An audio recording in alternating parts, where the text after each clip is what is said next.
Joffrey. Hi guys, welcome back to another episode of Learning the Coptic Language. On this channel, I will help you improve your Coptic language skills and I'll also show you a bit of Coptic culture. Today, we're going to have a look at the Coptic vowels. In Coptic, we have 7 vowels. We also have double vowels and we have repeating vowels. Starting with the first 7 vowels, we have alpha, which is pronounced as an ah. If you watched my first video, you would remember I said it's pronounced like in French but there is a slight difference. So, for instance, in French, these words you would pronounce it as ma, sa, but in Coptic they would be pronounced ma, sa. So the A is more amplified, like in the Coptic word af. The next vowel is E, which is gonna be E sound, like in English word rain, or in the French accent aigu, E. A Coptic word for that is en, which means monkey. So E sound. It's going to be a bit more closed than the E sound like in English may. It's going to be more closed, but similar to that E sound. Next we have iota, which is pronounced a short and clear E, like in the English word eat. It's not going to be pronounced like in English I. For instance, in the word did, it's not going to be pronounced an sound. It's going to be pronounced in E sound. So, like in this Coptic word, it's going to be pronounced misi, which means birth, not misi. If there is a vowel before or after, it's going to be changed to a pronunciation that's similar to a Y in English. So, for instance, if there's an alpha after, it's going to be pronounced ya. Next, we have eta, and remember, this is just 2 iotas joined together, so it's going to be a long E, like in the English word me, see. So next we have O and O. The O is O kuji, it's going to be a small O, and the O is O nishti, it's going to be a large O, so it's more open O than the first one. So like in this Coptic word, onch, whereas in this one, soma. So it's similar to an OA in English. Next we have epsilon, which is going to be pronounced as a short I, like in the English word did. So this time, it's going to be similar to like the English I, not the iota. So we've already said the iota is going to be pronounced as a short E. The difference between the epsilon and the iota is going to be like in this word, we have martiros, whereas misi, you can hear that the word misi has the short E sound and it's very clear, whereas the martiros, it's not as clear as the iota. Now we have the double vowels. So these are the sounds that are going to be formed by joining 2 vowels together, and in Coptic we have 9 of these, and technically we have 11 if you count these 2 that I've highlighted here. And I will tell you why I highlighted them in a second. So first one we have is an alpha and then a iota, which is going to be pronounced as an I. So like shy. Next we have E, then iota, so it's going to be pronounced E. We have iota, then alpha, so it's going to be pronounced ya. Because like we said, the iota is going to be changed to a Y, and so if you have a Y and an alpha after, it's going to be pronounced ya. We have iota, then E, so it's going to be pronounced ye, just like in the English word yellow. Yeah. We have iota, then o kuji, so it's going to be pronounced yo. We have the iota, then o nishti, it's going to be a more open sound, so yo. We have o epsilon, this is going to form a very closed and long O, so it's going to be pronounced oo. This is similar to like in French or u, and this sound you're going to find lots of words in Coptic. It's very common, and I will show you a bit of examples of it at the end. Next we have the okuji and the iota, and the onishti and the iota. So again, the onishti is just going to be a longer and more open sound of the okuji and the iota, which is going to be oi and oi.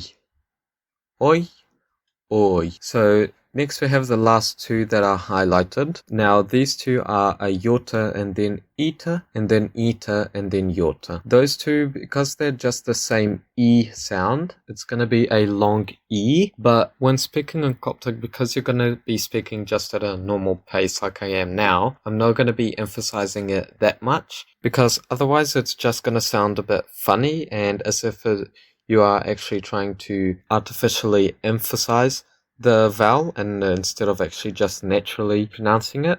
So for instance, if I go anokpesini, that is at a normal pace.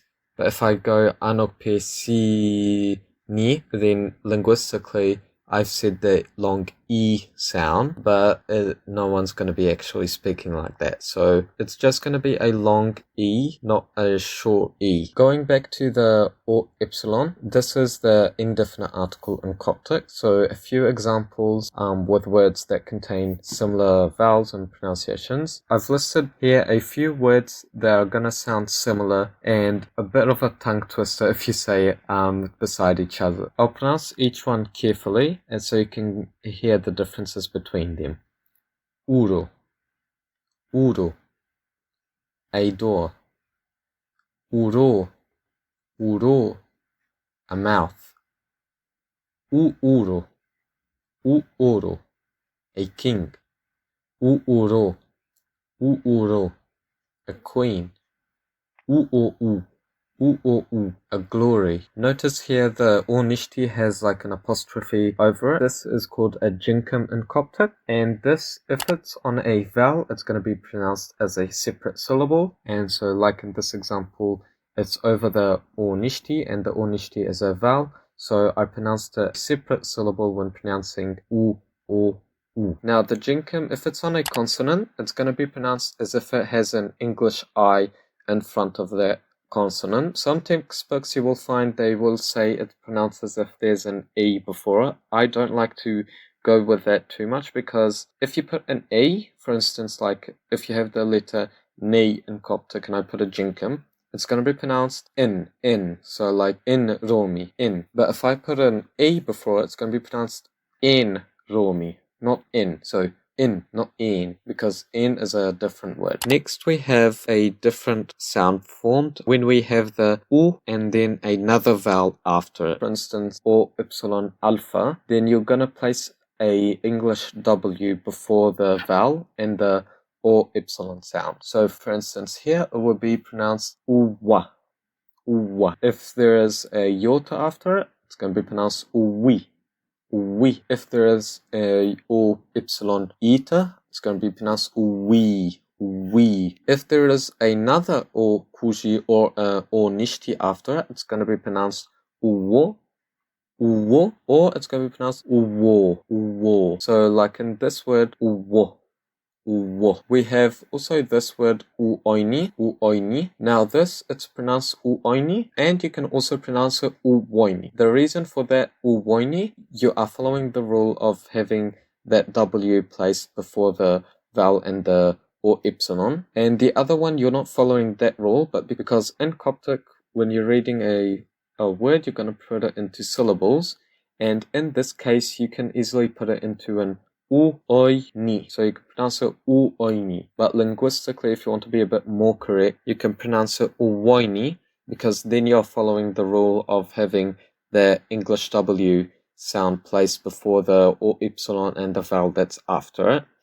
But like I said, it's not wrong to pronounce it uoini. You can still pronounce it uoini or uwoini. But for instance, here in this word, it's going to be pronounced uwo. Uwo. The reason for this is because looking at the word, when I'm forming the syllable, first I'm going to look at the rule. I can see that since there is a vowel after, I'm going to stick that to the syllable and have the uwo sound in this case. And then looking at the next letter, I only have one letter left, which is hori. So I'm going to just join it together again. So it's going to be uwo. Next, we have repeating vowels. Repeating vowels are when you have the same vowel letter repeated in the word. So for instance, in this example, we have the name Abraham. Abraham. We have two alphas together. So I'm going to pronounce the first one normally like I do. And the second one, I'm just going to put more emphasis on it or stress on it. Abraham.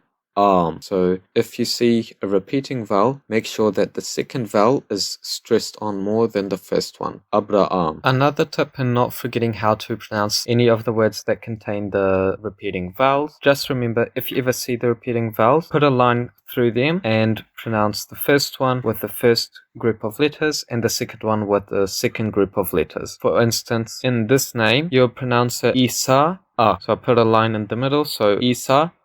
Here are a few words that contain the vowels that we took to practice. First one, kash. Kash means pencil or cane. Ri, which means room. Yo, which means moon. Yours, which means hurry. Emi, which means knowledge. Nuti, which means God.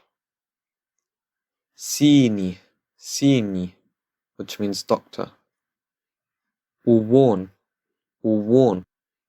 Fai, which means this. That is it for today. If you guys enjoyed this video, please hit the like button. And thank you, and I'll see you next time. Tisha Pehmot, Ogai.